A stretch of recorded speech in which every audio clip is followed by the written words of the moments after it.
So let's continue with our lecture series on NEET PYQ. Our next topic is vectors. Okay, so this is our kinematic second part where we will deal with vectors and motion in plane in two dimensions, right? So let's start with our question number one. It says if the magnitude of sum of two vectors is equal to the magnitude of difference of the two vectors, then the angle between the two vectors is how much, right? So first we will write here magnitude of any two vectors sum will be a plus b vector, right? This is our magnitude of a plus b. This must be equals to the difference a minus b. I hope this is clear, correct?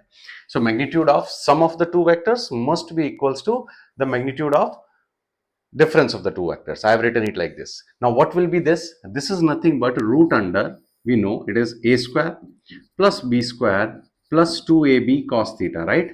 We know this. This is for sum. And for difference, it will be nothing but root under a square plus b square minus 2ab cos theta. I hope this is clear, right? This is for difference. And here, if we square both the sides, our root will go and we left with a square plus b square plus 2ab cos theta. That must be equals to a square plus b square minus 2ab cos theta.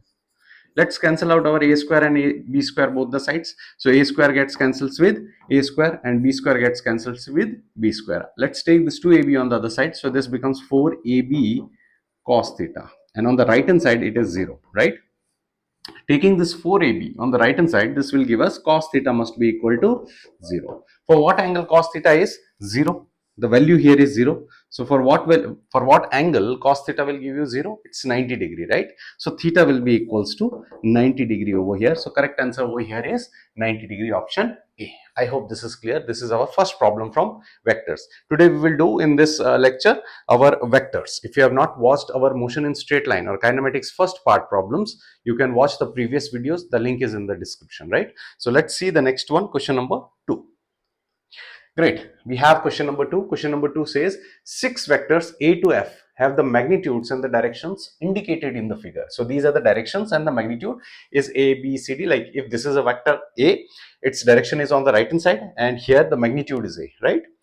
B vector is going downward in direction with magnitude B and so on, right? Okay. Which of the following statement is true? We have to verify which one of them is true. Okay, let's see, start with the first one. The first one is B plus C is F. So where is B? Sir, B is going downward. So let me draw it here. B is here. And where is C? Our C here is going in that direction. So let me write here C is like this. Okay. And F is pointing in this direction. Now be very careful if you are given with two vectors and if you join these two vectors tail to tail in such a way that this is B vector and this is C vector, the tail of B is joined with tail of C, then the resultant must be going like this. The F vector has to be in this direction. But if you look carefully, the F vector is pointing in this direction instead of going down. So the first part is not correct, right? So from where you got this triangular law of vector addition? So this is not true. This is not holding true for these given set of vectors. Let's see the option B. Option B is D plus C equals to F. So let's see where is D. So D is going upward in direction. Where it is? Here it is, right? D is going upward. So let me draw it like this. C is going on the right hand side. So C is going right hand side like this, okay? If two vectors are joined in such a way that the tail of the first vector is joined with the tail of the second vector, the resultant has to be like this, right? The resultant has to be like this. But F is not pointing in this direction. F is pointing in this direction. So F, it seems, looks like this, right? So which is not correct. So even the second one is not correct. So let me remove this. This is not true. In case if you are not getting it, just watch it again. Once again, you will understand it much better. So let's focus on the next one, C. C is D is going upward. D is going upward and E is going on the left hand side. Look here, plus E. E is going on the left hand side. Sir, where you found E? E is here. This is E and this is D here, right? So this one is D, this is E, and F is over here. So this is pointing in this direction, right? So this is our F. Now it seems this is true. If we join the tail of the first vector to the tail of the second vector, the resultant from parallelogram law of vector addition, or you can say triangular law, is similar they are. So here D plus E is giving you F. Correct it is. So the correct answer to this question is option C. I hope this is clear, right? So do we have to check option D? Let's see, just to clear our concepts. Where is B? Sir, B is going downward. So let's take this B is pointing in this direction. E, so E is pointing in this direction. So this is B, this is E, and F is pointing in this direction. So you have to draw it like this.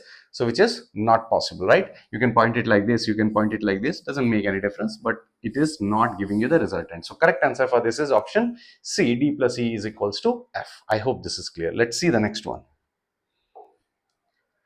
Great, we have another problem. If A and B are two vectors and theta is the angle between the two vectors such that if A cross B is equals to root 3 A dot B, then the value of theta. Okay, let me explain you the question. The question over here says that the cross product of A and B is equals to root 3 times the dot product of A into B, right? Now you should be clear with the concept of dot product and cross product to apply here, right? And we have to find theta. What is theta? Theta is the angle between A and B, right? So let me substitute here. Magnitude of A cross B is equals to root 3 times magnitude, or you can write simply A dot B, correct? Now what is A cross B?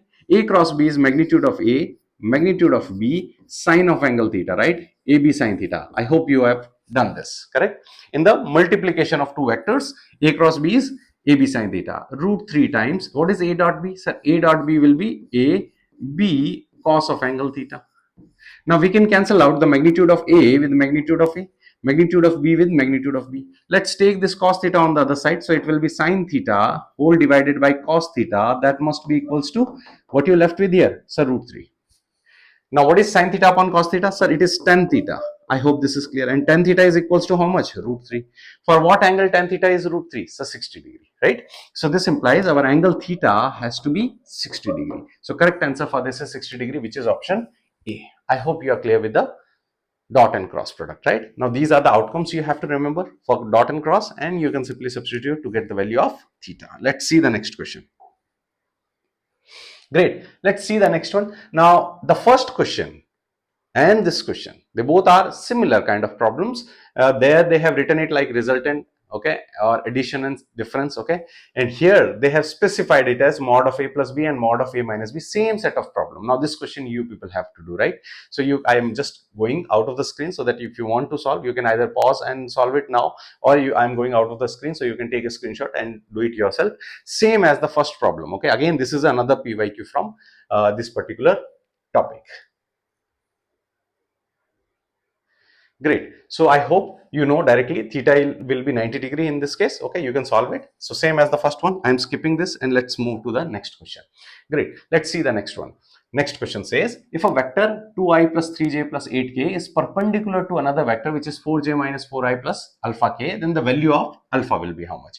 If any two vectors are perpendicular, we have already understood this part, that if any two vectors are perpendicular, then these two vectors dot product must be equal to 0. Now why it is 0? Let me clear the concept. Okay, it's a revision series, so I'm just clearing the concept. Okay, otherwise if you know, it's fine. If you don't know, A dot B is equals to 0 because A dot B is equals to AB cos theta. Just now we have done one problem, right?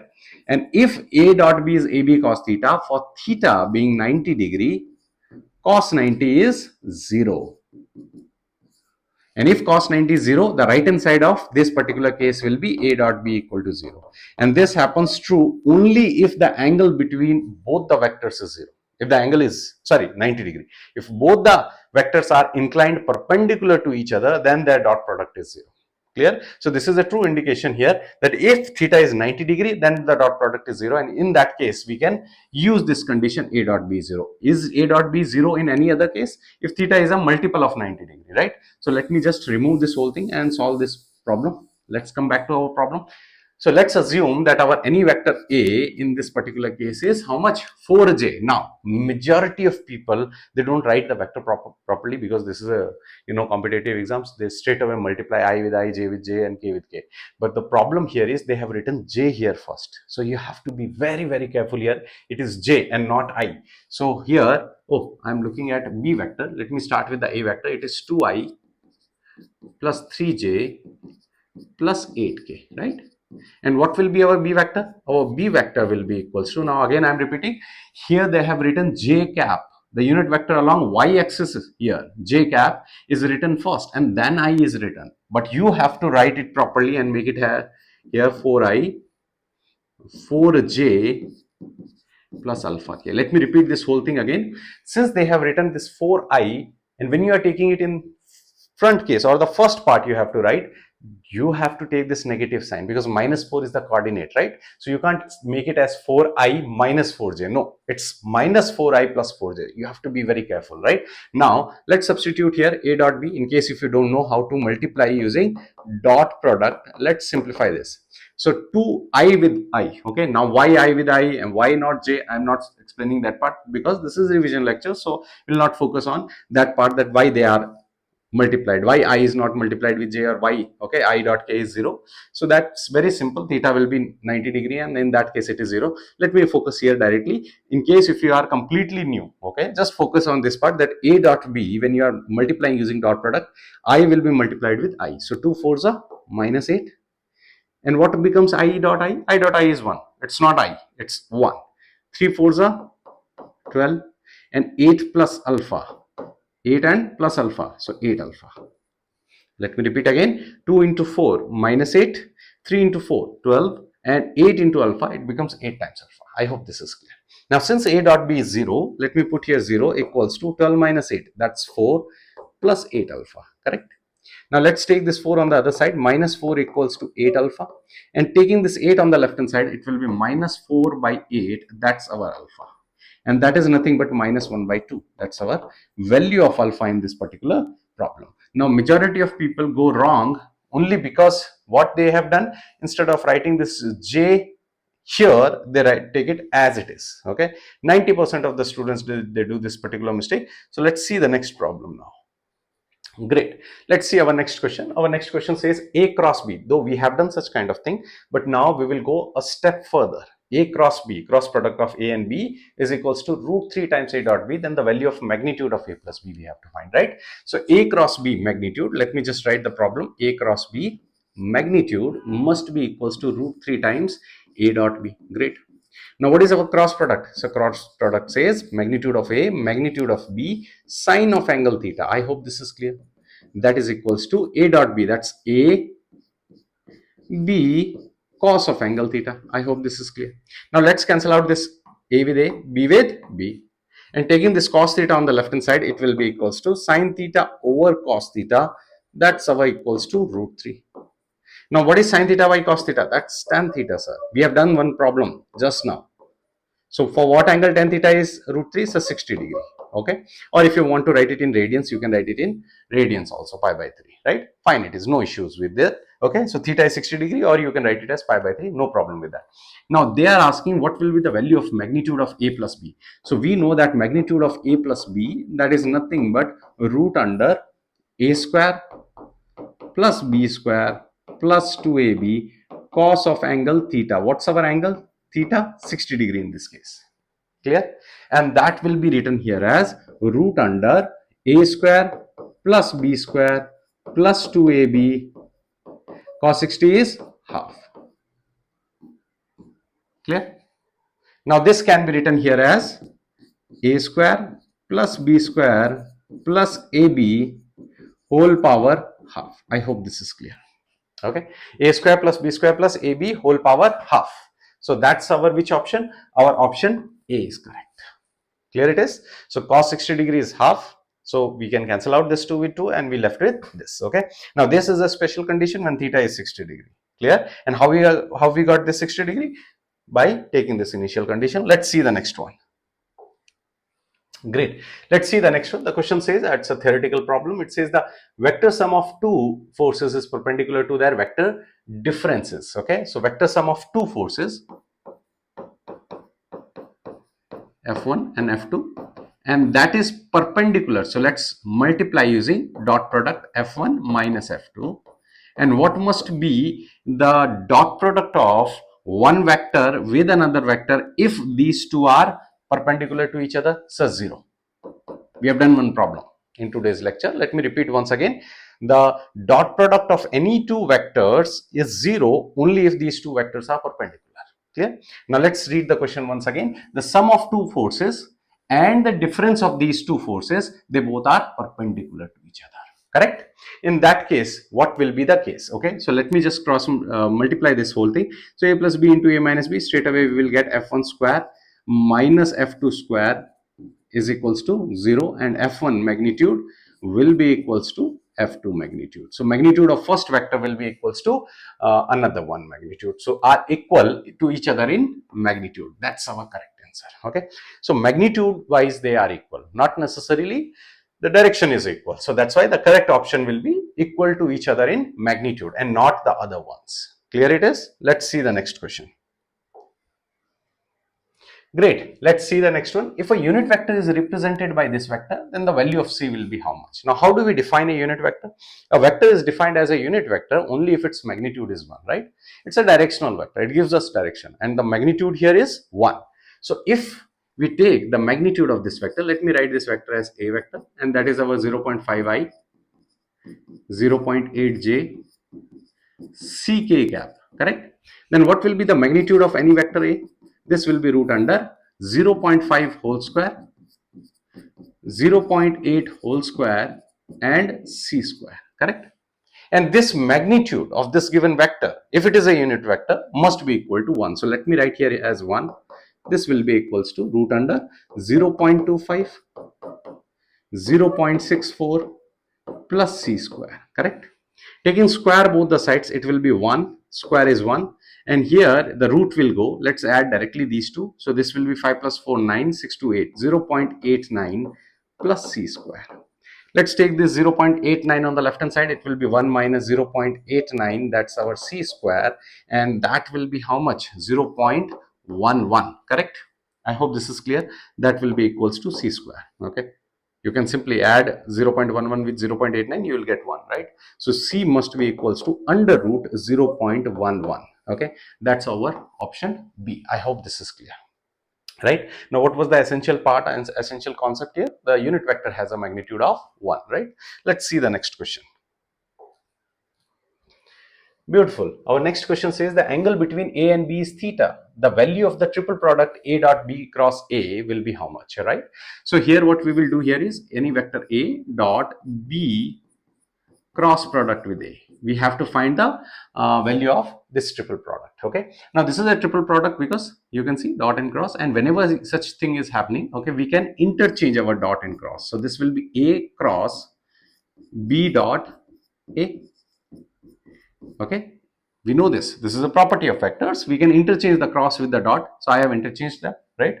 It will not change any situation, right? It will not change the outcome. We have interchanged the dot with cross. And now if B dot A is rewritten, we can write it as, we know that B dot A is commutative in nature, so it will be A dot B, right?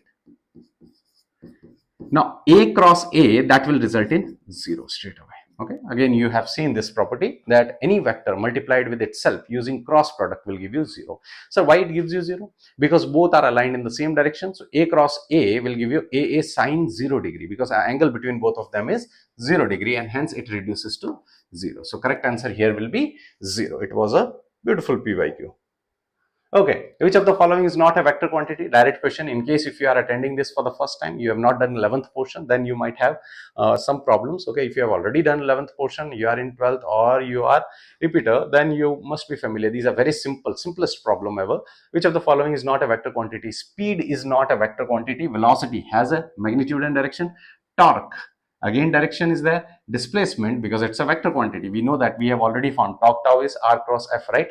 And you get a vector using cross product. Displacement vector, and we know that speed is not a vector quantity. So very simple, straightforward problem. Let's see the next one. Is it a PYQ? Yes, of course it's a PYQ.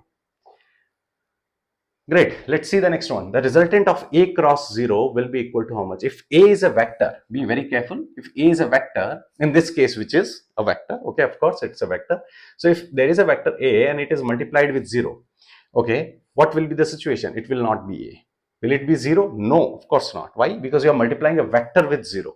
A vector multiplied with 0 will reduce the magnitude to be 0, not the direction. So in that case, we will call it as null vector or a 0 vector. What will we call it? 0 vector or null vector in this particular case. So correct answer is 0 vector. Okay. Unit vector? No. Unit vector has a magnitude 1. So you can't have a magnitude 1. A? No. Any number multiplied with 0 will not give you the same number, right? It will give you 0. But can I say it only 0? No. Why not 0? Because 0 is the magnitude and not the direction. So it will be 0 vector. Let's see the next question. A bullet is fired from a gun at a speed of 280 meter per second in the direction 30 degree above the horizontal. What is the, now we started questions with the projectile motion, right, or motion in 2D. Okay, let's start. So bullet is fired from a gun at a speed of initial velocity. What's the initial velocity here? 280 meter per second. Theta 30 degree. Great.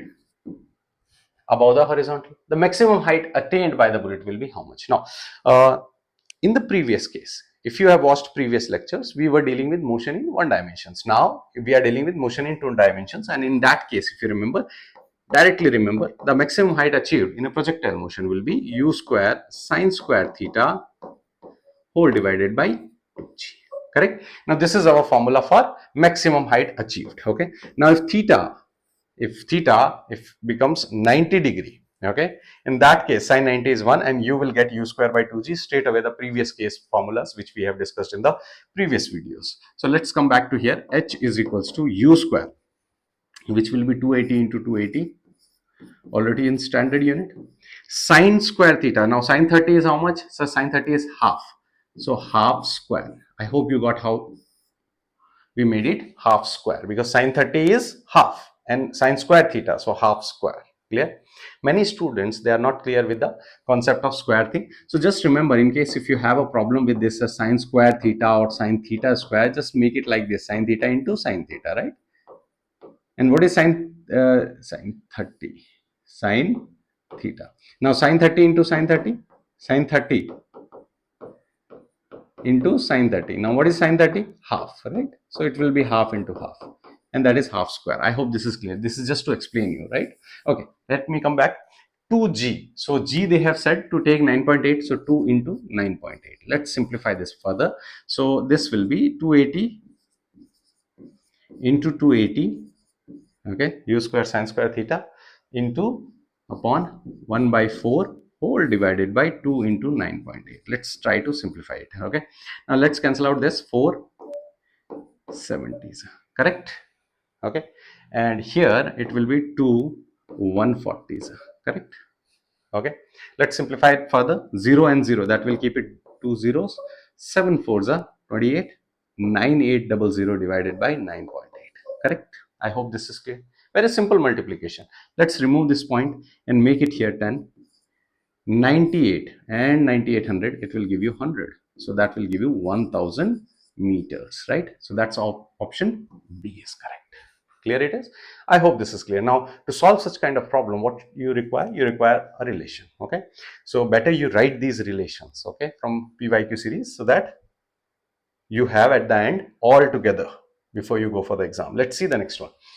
The two bullets are fired horizontally and simultaneously towards each other from rooftops of two buildings 100 meter apart. So let's draw it. Let's see if this is first building, this is second building, and both of them are separated by a distance of 100 meter apart. So 100 meter apart, the gap is 100 meter here. Beautiful question. Let's see. And of same height, both of them are of 200 meters. Great.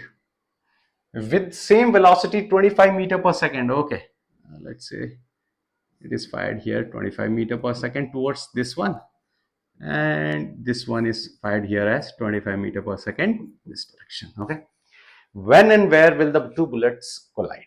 Clear? Take g as 10 meter per second square. Let me explain you the problem. The problem is we have two buildings. Okay, let's say I am standing on one building and you are standing on another building, right? And we both have bullets. Okay, bullets, instead of bullet you can have a pitchkari, or if you can have a rocket like that. Okay, and we both have these bullets from the same gun, so they both are acquiring same speed, 25 meter per second. So you are firing towards me, I am firing towards you, right?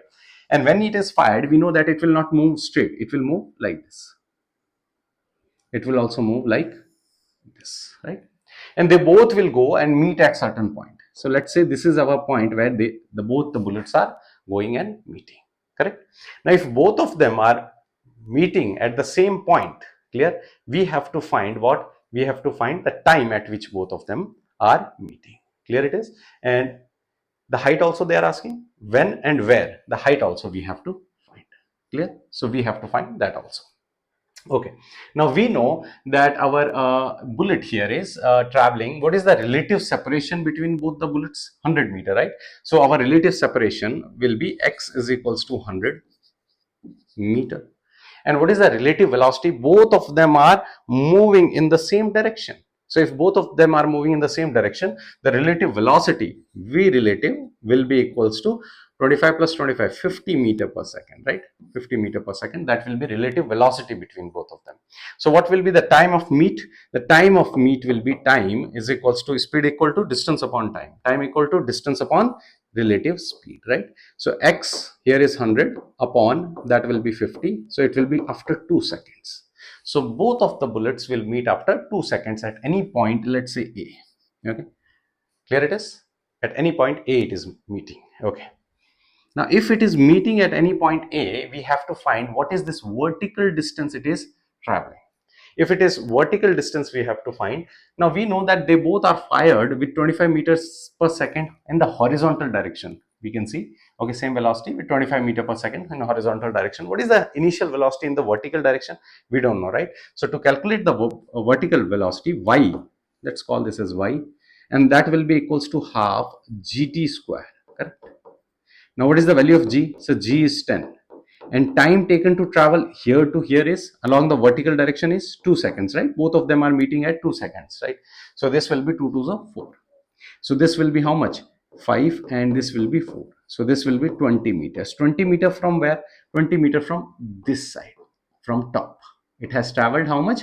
20 meter from the top to reach at the point A. Now let's understand the options. The option first one, after 2 seconds at a height of 180 meter. Now be very careful. This height is discussed or taken from which case? Height of 180 meters. So when you are dealing with height, you are dealing it with from the ground, right? Height of 180 meter.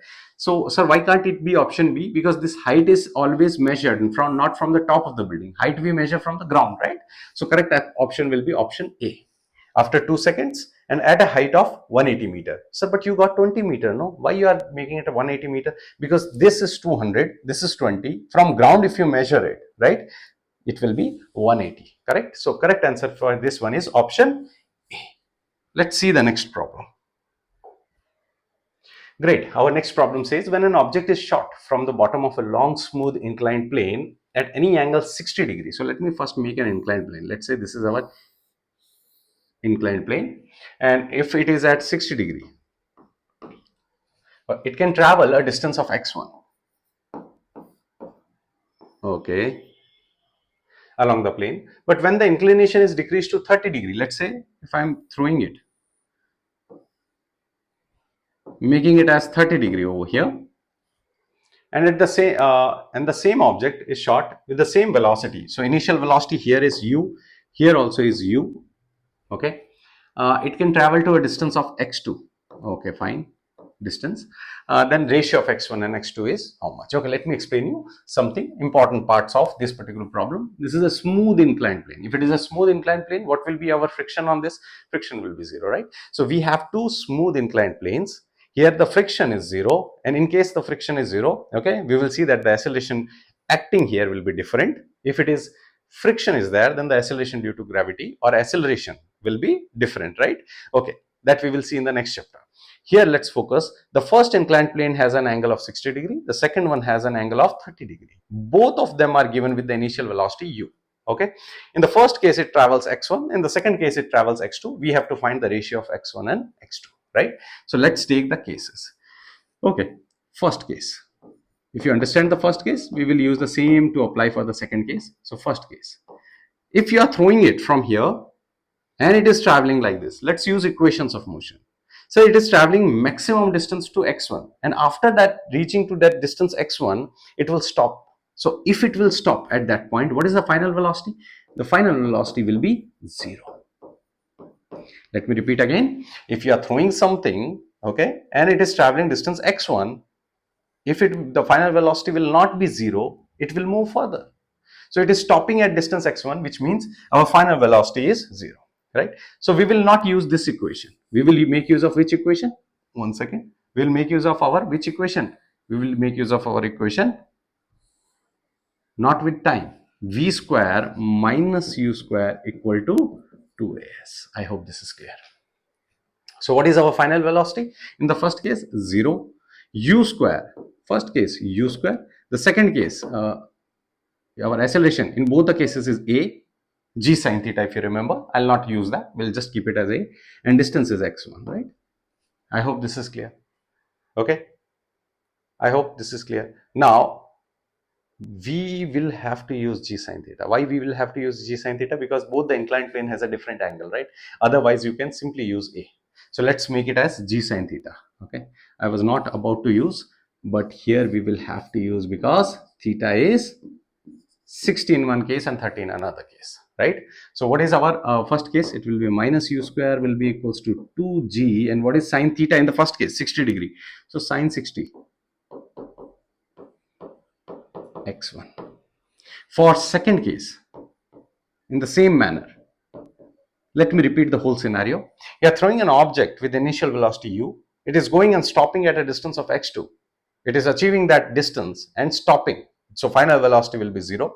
So 0 minus u square, again u square same, that will be equals to 2 and g sine theta. So from where you got g sine theta, just remember that if it is a smooth inclined plane, the acceleration due to gravity is always g sine theta. Okay, if it is a smooth inclined plane. If it is not smooth, in that case we will have a different one. So here it will be 2g, and what is sine theta in this case? It will be sine 30 degree. I hope this is clear. Into distance it traveled this time is x2. Okay, great. Let's divide this equation 1 and equation 2 in this case. So if you divide both of them, on the left hand side it will give you 1, right? U minus u square 1. On the right hand side, 2g and 2g cancels. You got sine 60 whole divided by sine 30, and that is into x1 upon x2. I hope this is clear. Let's solve it here. So x2, or we have to find the ratio of x1 is to x2, right? So let's take the sine 30 on the left hand side. Sine 30 whole divided by sine 60, that must be equals to x1 upon x2. Now what is sine 30? Sir, half. We already know. So I am writing here half. And what is sine 60? Sir, root 3 by 2. So let's take this, and you got 1 by root 3. 2 cancels with 2. And you left with x1 upon x2 is 1 is to root 3. That's option B. I hope this is clear. So what were the key concepts here? The first key concept is both the inclined planes are of different angles. And if the angles are different, distance traveled will be of different, okay, ratio. Initial velocity is given same here. If initial velocity is also given differently, maybe next time you get in exam it is different, you can simply substitute the value and find the ratio, and this one will be substituted with that particular value. Third important concept you learnt is, or recalled in this particular problem, is g sine theta. That's our acceleration down the inclined plane, correct? Let's see the next one. Great. So this is our last question for today. Okay. In this particular, say, if you have not watched the previous videos, the link is in the description. Okay. And we will continue with remaining problems in motion in plane or kinematic second part in our next video. So let's see the last problem today. The x and y coordinates of the particle at any time is given by, x coordinate is given how much? 5t minus 2. Very simple problem, straightforward problem. And y is given here as 10t, which means x is a function of time and y is also a function of time. X is changing as the time is changing, y is also changing as the time is changing, right? Where x and y are meters and t is in second, the acceleration of the particle at t equal to 2 seconds, right? So if x is this, y, let me make it simple for you. I'm not making it more complicated by making I and j and k cap, okay? Let's make it simple for you. If this is the distance along x-axis, what will be the velocity along x-axis? So dx by dt. And that will be how much? So d by dt of x. And what is x? X is given here 5t minus 2t square, right? Let's differentiate it. Now by now you should know differentiation if you are going for the exam, right? So this will be equals to how much? It will be, sir, 5 minus 4t, correct? Okay, great. Now velocity along y-axis, so that will be dy by dt, right? The change in displacement along y-axis with respect to time. So d by dt of y. What's y? Sir, y here is 10t. So that will be 10t. And differentiation will give us 10. Okay. If you want to write it in terms of I cap, j cap, you can make it this as I cap and this is j cap. Okay. But we don't require it right now. Let's focus on our acceleration. So what will be our acceleration along x-axis? So it will be d vx upon dt. That will be d by dt of vx. Now what is vx? 5 minus 4t. and differentiation will give me what? Differentiation of 5 is 0, and 4t will give me minus 4, correct? And ay, that will be equals to d velocity along y-axis dt. Now what's the value of derivative of vy? So straight away it is 10, 0. So what is our final A vector? A vector will be equals to minus 4 I cap plus 0 j cap. But the question is saying our the value. So here it is minus 4 meter per second. Now they have not taken considered I cap j cap. So we will straight away write minus 4 meter per second square. That's our at t equal to 2 seconds. But sir, what's the role of t equal to 2 seconds? Since in the final result we don't have any function of time, so no role. In case if you get a function of time, in that case you can substitute t value and figure it out. So acceleration is becoming constant regardless of time. The acceleration of the particle is minus 4, right? That is minus 4 meter per second square. We'll continue in the next lecture.